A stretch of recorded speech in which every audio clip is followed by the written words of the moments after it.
Between the mid-70s and late 80s, parents tore open every candy bag in fear, convinced a killer could be lurking behind a wrapper.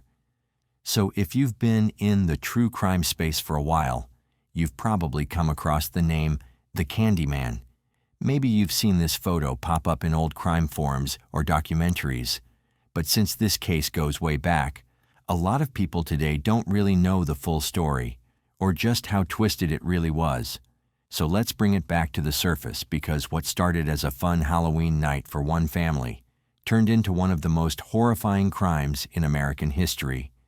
Born on October 19, 1944, Ronald Clark O'Brien grew up in Texas, in what most would consider an average American household. There are no reports of violence, abuse, or neglect in his childhood. In fact, those who later spoke about him described a boy who was polite, well-mannered, and ordinary in every sense of the word. By adulthood, Ronald had settled into what many would call a respectable life. He married Daneen O'Brien, and together they had 2 children, Timothy and Elizabeth. Friends and neighbors described them as a picture-perfect suburban family. They lived in Deer Park, Texas, a quiet middle-class community on the outskirts of Houston. Ronald sang in the church choir, worked as an optician, and could often be seen mowing his lawn or waving to neighbors after work. He led prayers at church, volunteered for community events, and tried to give off the image of a dependable Christian father. But behind that mask of stability, things weren't as polished as they seemed. Ronald's professional life was a revolving door. Over the course of 10 years, he had been fired from job after job, often for the same reasons: poor performance, dishonesty, and negligence. Every time he lost a position, he'd find another within a few months, but never one that lasted. Employers described him as inconsistent, unreliable, and overly ambitious about money. He worked in the optical field, fitting and selling glasses, but despite the steady nature of the industry, Ronald couldn't keep his footing. His wife worked part-time to help make ends meet, but the bills kept piling up. Ronald owed money to nearly everyone he knew: banks, finance companies, even his own father. Investigators would later estimate that by the fall of 1974, Ronald was over $100,000 in debt, an enormous amount at the time, roughly equal to over $600,000 today. And yet, he never let his community see the struggle. To outsiders, Ronald appeared calm, clean-cut, and faithful. He taught Sunday school. He smiled through the stress. He dressed neatly, shook hands firmly, and never missed a sermon. But beneath that neatly ironed shirt was a man on the edge, one who believed that money could solve every problem, and who was willing to go to horrifying lengths to get it. It was around this time that Ronald began to think of his family not as the people he loved, but as the solution to his problems. In early 1974, he quietly began taking out life insurance policies on both of his children. First small ones, $10,000 each, then larger ones. By October, just weeks before Halloween, he had stacked policies totaling $60,000 on 8-year-old Timothy alone. When questioned later, Ronald claimed it was just to protect the family in case something ever happened. But prosecutors would later argue the truth was far darker. He was setting up a plan to cash out on his own son's life. On the evening of October 31st, 1974, the O'Brien family had dinner with their neighbors, the Bates family, at their home in Pasadena, Texas. It was a simple get-together, something both families had done before. The children, 8-year-old Timothy and 5-year-old Elizabeth, were restless and full of excitement, eager to begin their night of trick-or-treating. The plan was that after dinner, Ronald O'Brien and his friend Jim Bates would take their kids around the neighborhood, while the wives stayed home to hand out candy. This in itself wasn't unusual, but what people would later remember as strange was how involved Ronald seemed that night. He had never been the type of father who enjoyed Halloween. He didn't dress up, didn't decorate the house, and didn't seem to understand the fun of it. But on this particular evening, he was unusually cheerful, volunteering to walk the kids door to door. Friends and neighbors would later recall how out of character that was for him. The man who usually complained about the chaos and noise of Halloween was suddenly eager to take part. As the small group began their route through the quiet neighborhood streets, everything felt perfectly ordinary. The air was cool, the sidewalks were dotted with pumpkins, and children in masks and costumes darted between houses, laughing and shouting. Jim Bates walked beside Ronald, chatting casually as their kids ran ahead from house to house, their buckets filling with candy bars and lollipops. It was a peaceful evening, full of that familiar Halloween joy that parents often take for granted. But then the group reached one particular house, the one that would later become the focus of a murder investigation. It was a dark brick home sitting on the corner, its lights turned off, porch empty. The kids ran up to the door anyway, knocked a few times, then came back disappointed when no one answered. They knew what that meant: no candy. The group began to move on to the next house, but Ronald suddenly stopped them. He told the others to wait on the sidewalk, saying he'd give it one more try. According to Jim Bates, Ronald walked up the pathway alone and disappeared into the shadows near the front door. The others stood there waiting, talking quietly, watching the kids bounce in place from excitement. Jim would later tell police that Ronald was gone longer than expected, long enough for him to wonder what was taking so much time. After a minute or two, Ronald came walking back toward them, holding 5 long pixie sticks, the kind of candy every child loved. They were colorful paper tubes filled with powdered sugar, sealed at the top with small staples. Ronald smiled and explained that someone had finally answered the door at the last second and handed them over. "Lucky us," he even said cheerfully. Without hesitation, Ronald handed 1 pixie sticks to Timothy, 1 to Elizabeth, 2 to the Bates children, and saved the 5th for a neighborhood boy they recognized from church, a child named Whitney Parker. No one thought twice about it. It was Halloween after all. Parents didn't question where candy came from as long as it looked normal, and Ronald, being a trusted church-going father, was the last person anyone would suspect of doing something sinister. Later that night, after the trick-or-treating ended, the O'Briens returned home. The rain had started to fall lightly, tapping against the roof while the kids dumped their candy onto the living room floor. As the children sorted their candy, Timothy, still wearing parts of his Planet of the Apes costume, asked his dad if he could have just one more treat before going to bed. Ronald agreed and handed him one of the pixie sticks he'd collected earlier, the same one he claimed came from that dark house. When Timothy tried to pour the sugary powder out, it didn't move. The top was sealed too tight.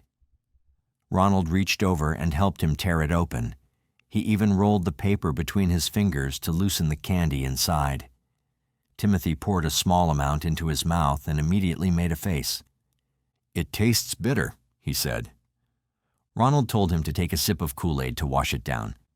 Timothy did, and seconds later, everything changed. He began to complain that his stomach hurt. Within moments, he was vomiting uncontrollably and crying out in pain. His little body convulsed as his father tried to hold him upright. Dainine screamed for help, dialing emergency services, but there was nothing anyone could do. In just a few minutes, Timothy's breathing slowed, then stopped. By the time paramedics arrived, it was too late. 8-year-old Timothy O'Brien was pronounced dead shortly after reaching the hospital. The time of death, just 1 hour after he'd eaten the candy. When the news reached the neighborhood, panic broke out almost instantly.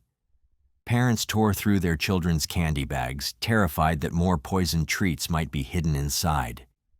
Police officers and firefighters went door to door, collecting candy from every household. Television and radio stations interrupted their programming with urgent warnings, telling families across Texas not to eat any Halloween candy until further notice. At first, no one wanted to believe it. The idea that someone would poison children on Halloween sounded like an urban legend, something out of a horror story. but toxicology tests proved otherwise. The candy Timothy had eaten contained potassium cyanide, one of the deadliest poisons known. In high enough doses, it can kill within minutes, and Timothy's pixie sticks contained enough to kill 2 or 3 adults. Police quickly located the other 4 pixie sticks Ronald had handed out. Miraculously, none of the other children had eaten theirs. In one chilling discovery, a parent told investigators that his child had tried to eat it before bed, but the staple sealing the top made it too hard to open, so he gave up and fell asleep, still holding it in his hand. That small frustration had saved his life. The mystery now was simple but horrifying. Who had done this? The investigation started immediately.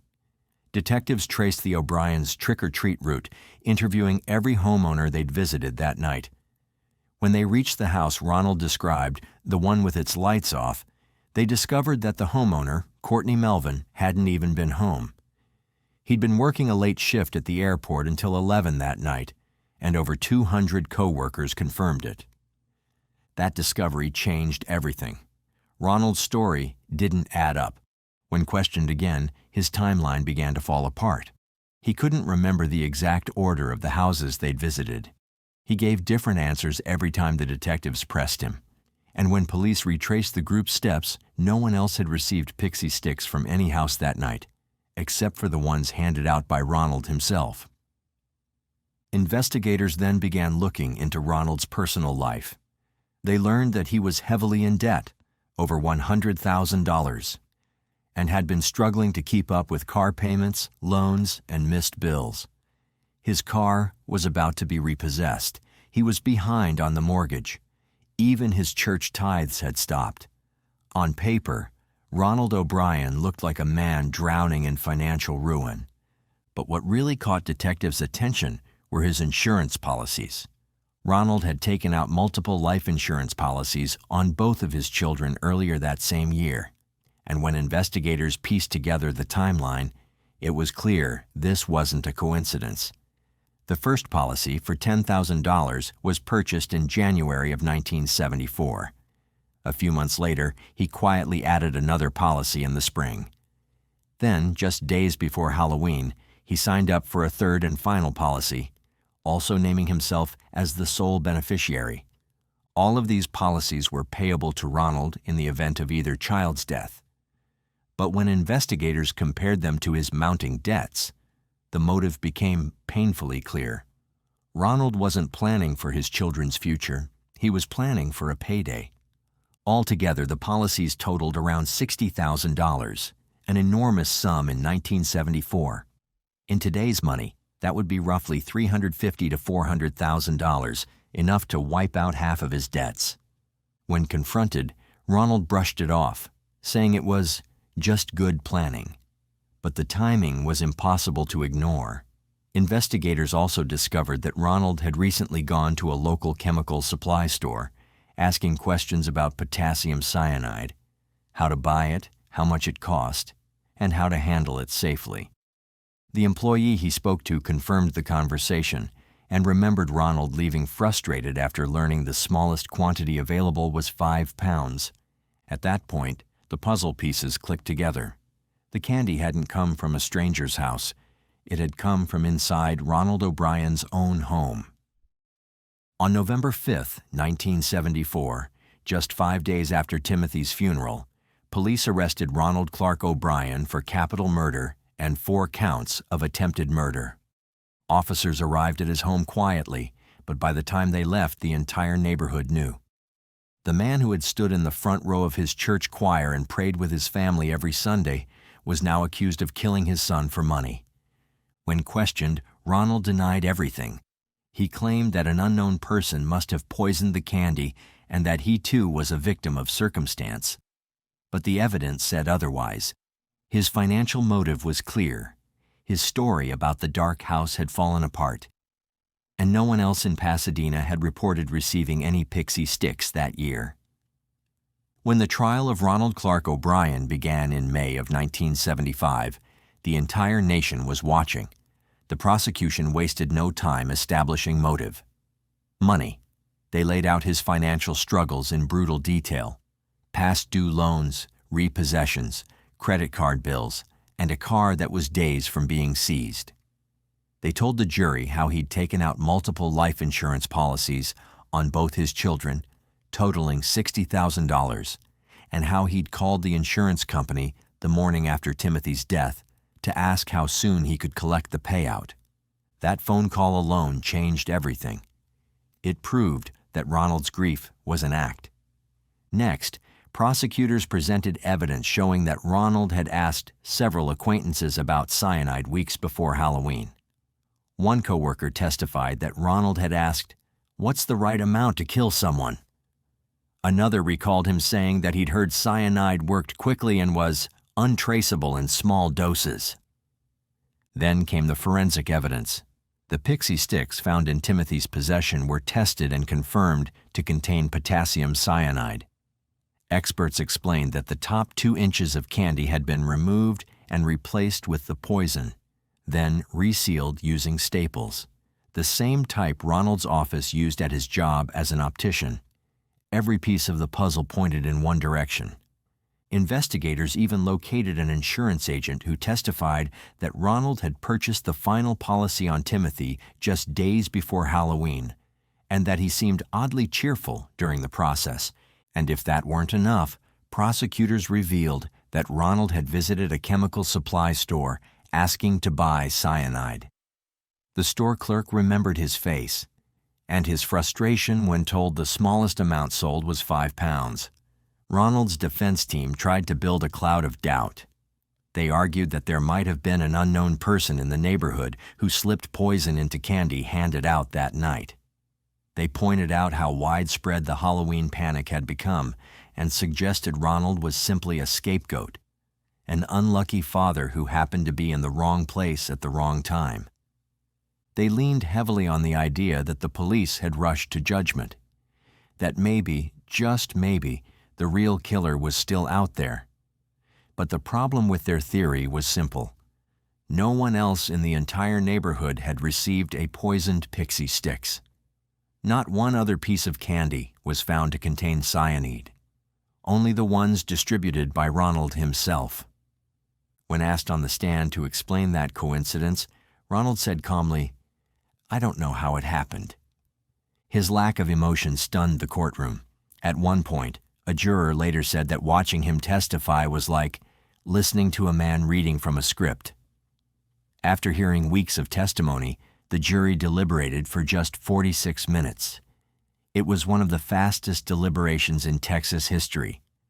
They found Ronald Clark O'Brien guilty of capital murder and 4 counts of attempted murder.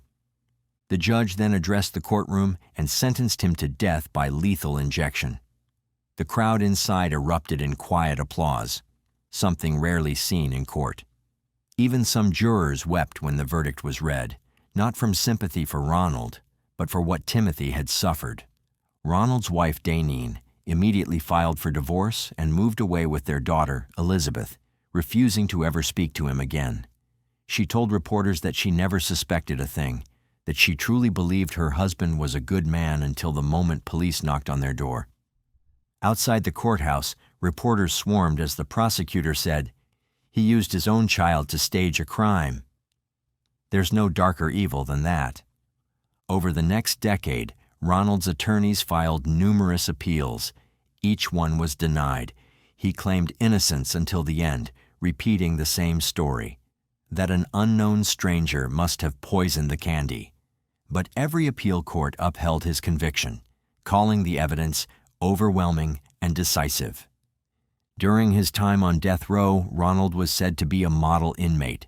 He read the Bible, led prayer meetings, and continued insisting that he had been framed. Other prisoners reportedly refused to interact with him. Even hardened criminals couldn't stomach the idea of a man who killed his own son. His execution date was postponed several times, mostly due to legal technicalities and appeals. But eventually, all options ran out. In the early hours of March 31, 1984, nearly 10 years after his crime, Ronald Clark O'Brien was executed by lethal injection at the Texas State Penitentiary in Huntsville. Witnesses said he showed little emotion as he was led into the chamber. Before the injection began, he was given the chance to speak his final words. He read from a prepared statement, insisting once again that he was innocent, saying, "I forgive all, and I do not hold any grudge." He also said he hoped his death would bring peace to those he had hurt or offended. His words were hollow to many. No one believed them. At 12:48 a.m., the lethal injection was administered, and within minutes, Ronald Clark O'Brien was pronounced dead. Outside the prison, a crowd of nearly 300 people gathered, many wearing Halloween masks and holding signs that read "Trick or Treat." They cheered as news of his death was announced. Ronald's execution didn't just close a case, it changed an entire tradition. After 1974, parents across America began inspecting their children's candy before letting them eat it. Police departments started offering free candy checks on Halloween night. The story of the Candyman fueled decades of urban legends about poison treats and razor blades in apples, fears that still linger today. What makes this case so haunting isn't just the crime itself, but who committed it. It wasn't a stranger lurking in the shadows. It was a father, a man trusted by his community, his church, and his own family. Ronald Clark O'Brien didn't just take his son's life, he poisoned the innocence of an entire generation. Now, this wasn't the first time something this shocking had shaken a quiet community to its core, but in the second case, things took an even darker turn, a massacre even more disturbing, all born from the same haunting circumstance. So would it be safe to say you're a stone-cold killer? I guess. This was the exact chilling moment when the truth behind the Klouse family massacre came to light. Honestly, this case has been one of the most intriguing and terrifying stories I've ever covered on this channel. It's not just because of the brutal nature of the crime, but because the victims weren't just murdered, they were burned beyond recognition. What makes this case even more intriguing is how it was solved in a way you'd expect from a horror movie. The surviving family members reported seeing the ghosts of the victims, seemingly haunting them from beyond the grave. It's eerie, to say the least. While it sounds like something out of a thriller, it raises an important question. Was this truly haunting, or did the family know more than they let on? Stick around, because this is one story you won't forget. To understand how it all began, we need to travel to central Alberta, a remote spot halfway between Edmonton and Calgary. It's the kind of place where you'll find little more than farms and dirt roads, quiet, isolated, the perfect place for secrets to stay buried. And for a moment, it seemed like the Klouse family's massacre would stay hidden forever, but fate had other plans. On a bone-chilling morning, December 8, 2013, something horrifying shattered the stillness. Just after 7 in the morning, volunteer firefighters sped through icy roads, their trucks slicing through the bitter cold as they rushed to a fire that wouldn't wait. The house was already an inferno, flames devouring it mercilessly. As the firefighters approached, what they saw outside made their stomachs turn. A chocolate Labrador, lifeless, sprawled in the snow. But it wasn't the cold that had taken it. The dog's head bore a savage injury, a silent witness to something far darker than anyone could imagine. And just 6 feet from the raging fire, a red plastic jerry can lay ominously close to the house. It was partly melted from the intense heat, but it still had gasoline inside. That was a clear sign that this wasn't some tragic accident. Someone had planned this. About 30 minutes later, the Royal Canadian Mounted Police arrived on the scene. But by then, the fire had taken over completely. The house was an unstoppable inferno, its flames so intense that spraying water would have been futile, as it would have frozen instantly in the bitter cold, erasing any shred of evidence. With no way to fight the blaze, they had no choice but to stand back and let it burn itself into the ground. So, while the fire continued to rage through the house, the police weren't just standing around. They were searching the area, looking for anything that might give them a clue about what had really happened. And they didn't have to look far. Near the lifeless Labrador, which had a nasty head injury, they found a 9mm shell casing, an obvious sign that the dog had been shot, not just harmed by the fire. Once the flames finally died down, the officers wasted no time. And as they stepped inside the burned-out wreckage of the Klouse family home, the truth became horrifyingly clear. 3 bodies were discovered inside, marking the tragic and shocking end to a family that had once lived a quiet life. But to really get the full picture of the Klouse family, let's rewind a bit and learn more about them. In 2013, Gordon Klouse had been happily married to Sandra Klouse for a solid 41 years. Gordon was a well-known local guy, having grown up in the area and gone to school in Castor, where he was a star athlete. His high school sweetheart, Sandra, of course, who was also from Castor. Farming became Gordon's passion, and Sandra worked as a telephone operator before later taking a job at the Alberta School Hospital in Red Deer.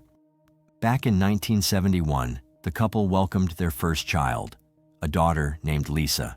2 years later, the family grew with another baby girl named Monica. But tragically, Lisa would never meet her little brother, who was born in 1975. Because in October of 1973, on Canadian Thanksgiving Day, Lisa, who was just 2 years old at the time, was involved in a horrible farming accident that took her life. This loss, as you can imagine, hit the Klouse family hard, but it brought them closer together. Not long after, they welcomed their third child, a son named Jason, and continued to build their life on the farm just north of Castor. Sandra, the mother, had always worked hard on the farm, but as the kids grew older and needed her less, she decided to go back to work in 2003. This time, she took a job at Our Lady of the Rosary Hospital in Castor, where she would spend her days helping others while still being a major part of the family farm. As for Jason, their youngest child, he was the easygoing, mild-mannered jokester of the family.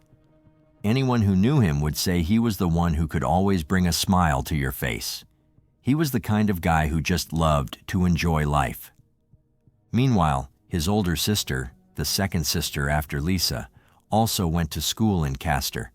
She worked at a lawyer's office and later took a job as a payroll administrator. But her heart was always on the farm.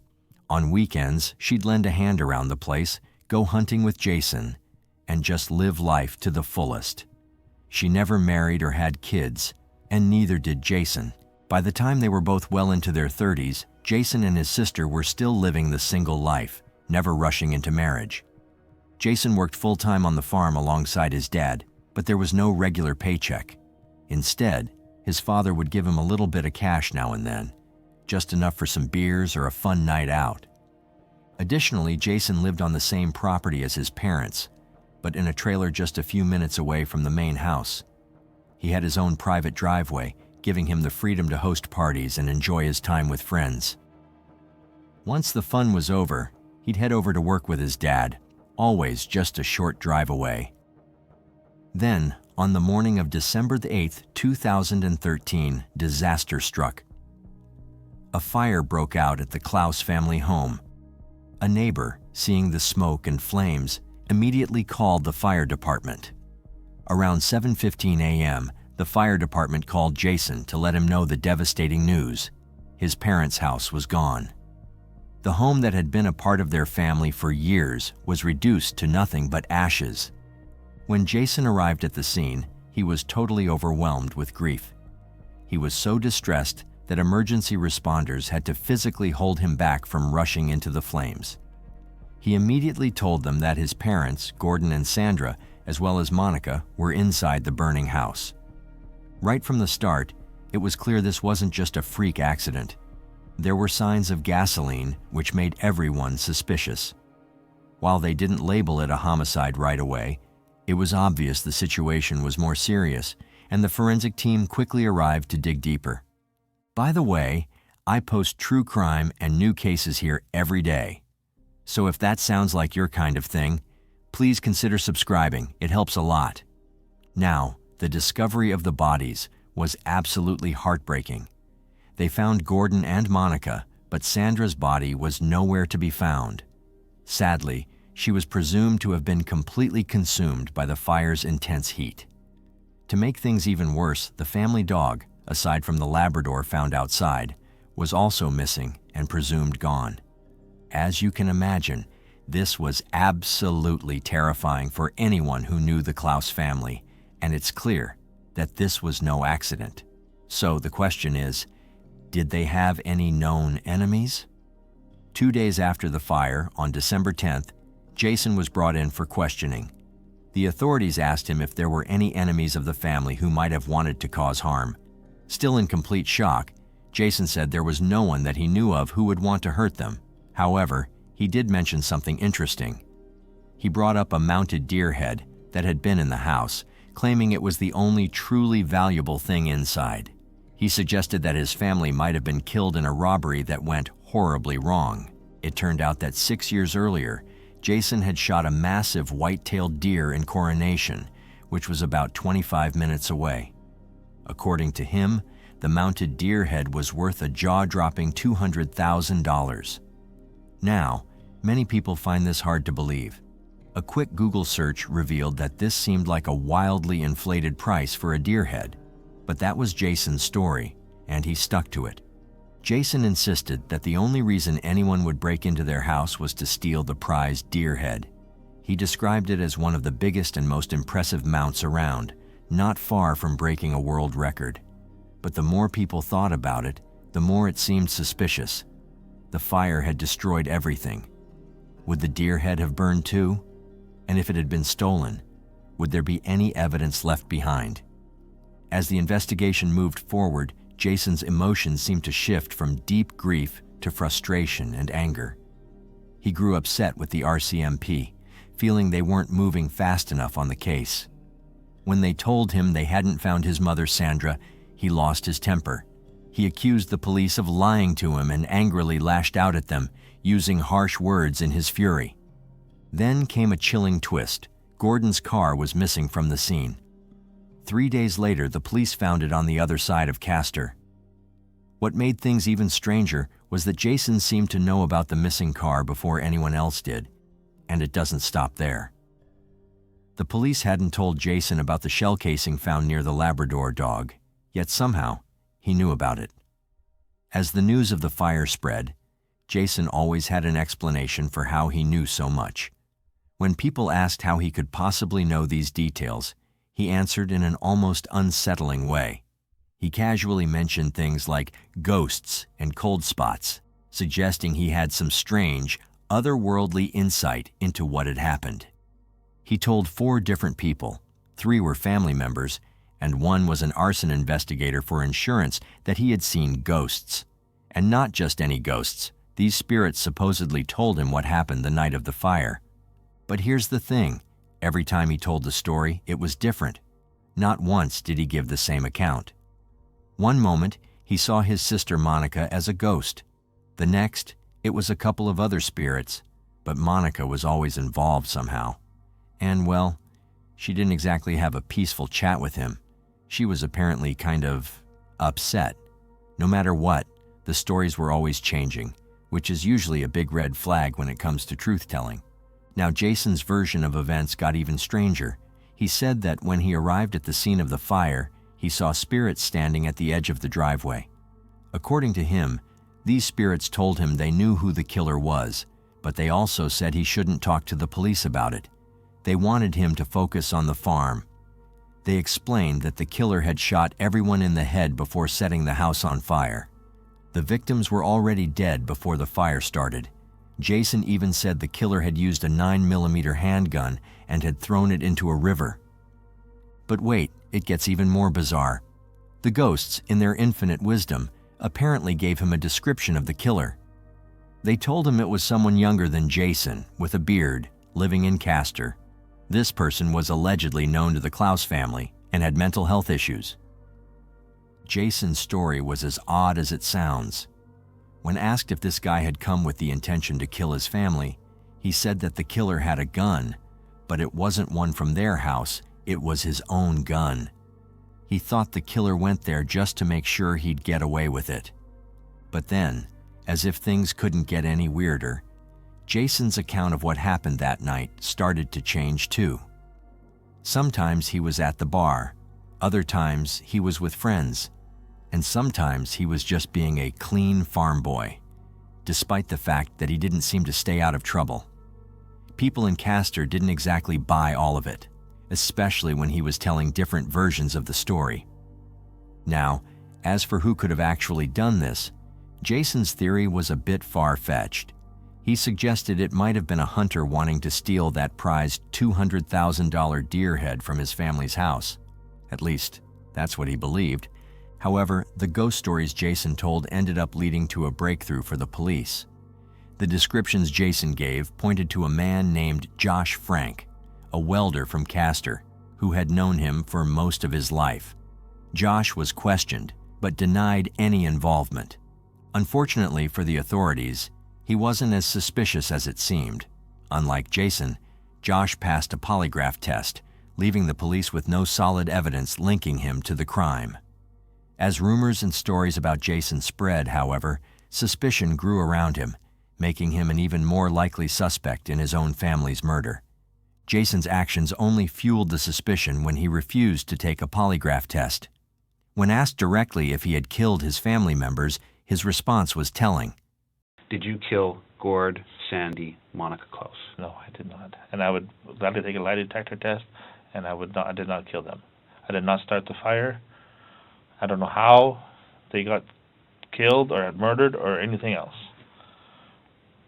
Should I believe you? I would hope you would believe me, yes. You should believe me. Yes.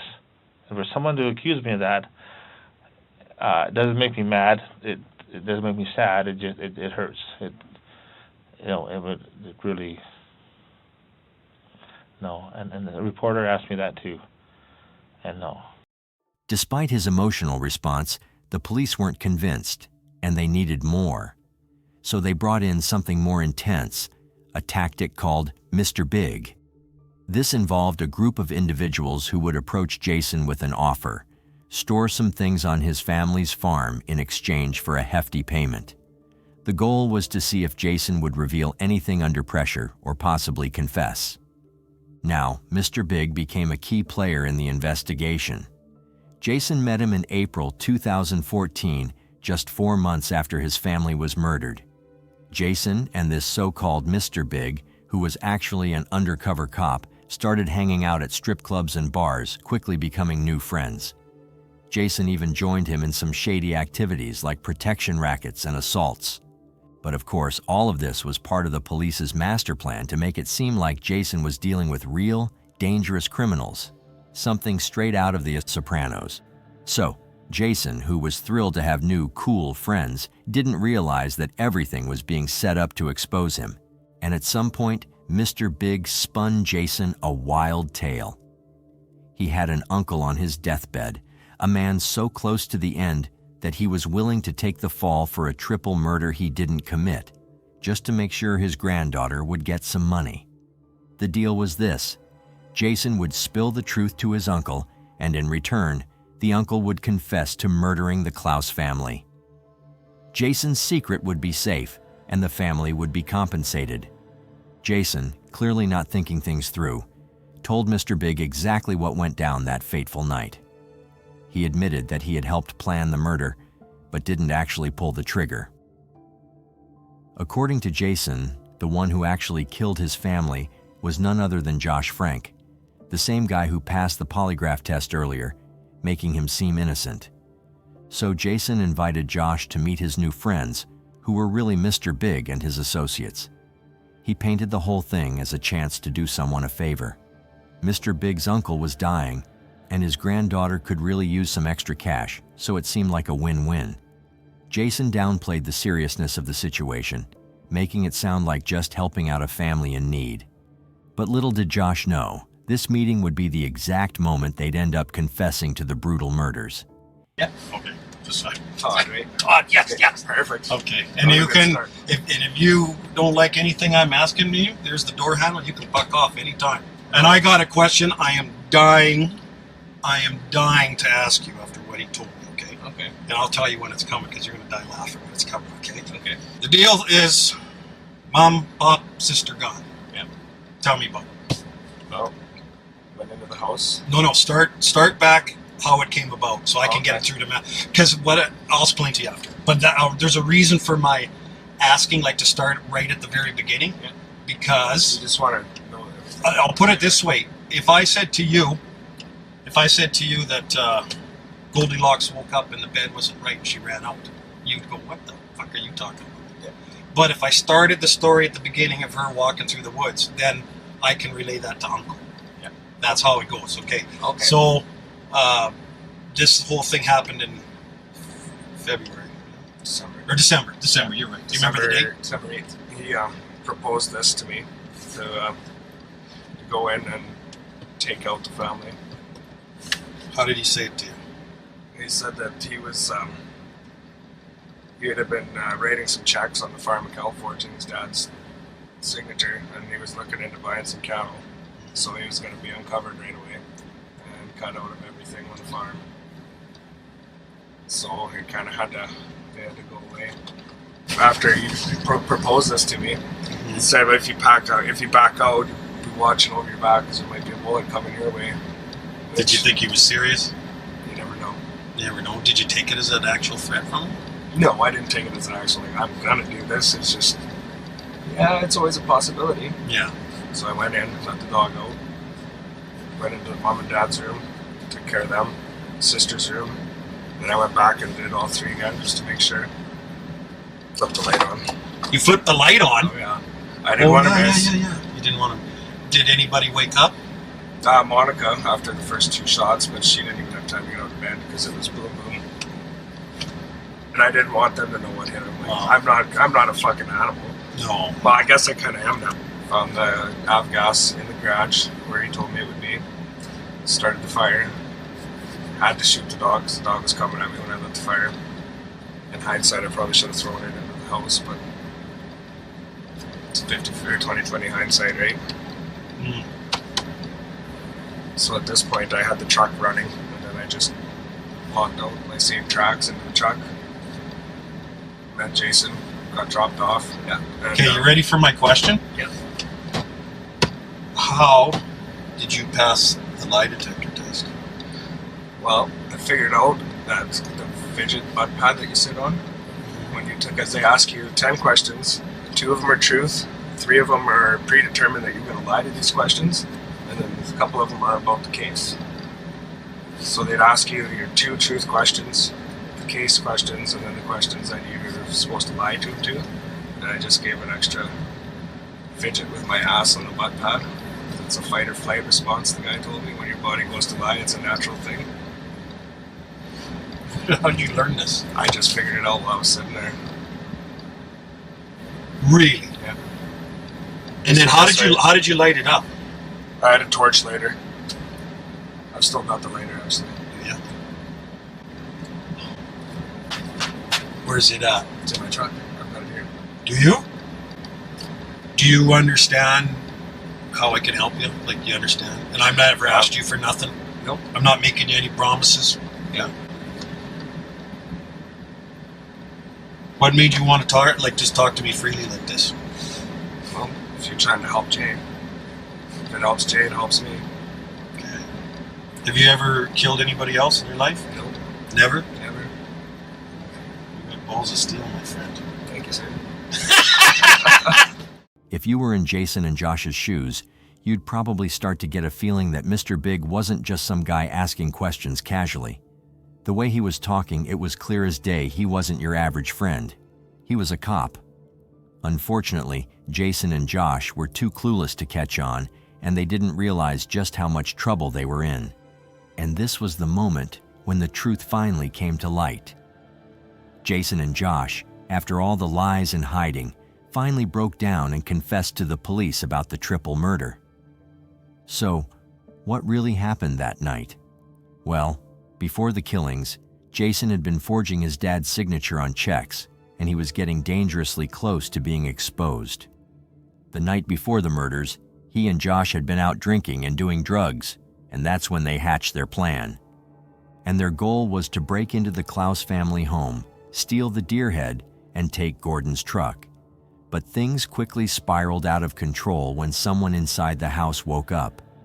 In a panic, they decided to murder Jason's own family in order to cover their tracks. In the end, Jason and Josh were both handed life sentences with no chance of parole for 25 years.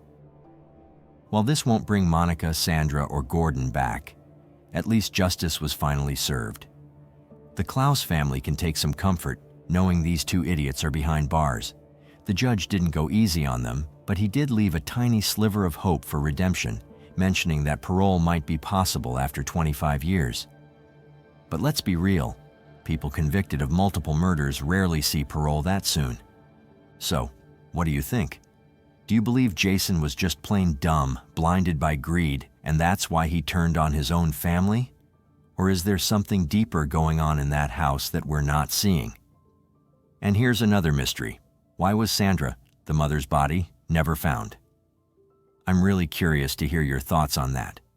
Drop a comment below and let's talk about it. If you like the way we create these videos and you want to help bring more cases like this to light, hit that like button and subscribe for more deep dives. Thank you once again for watching.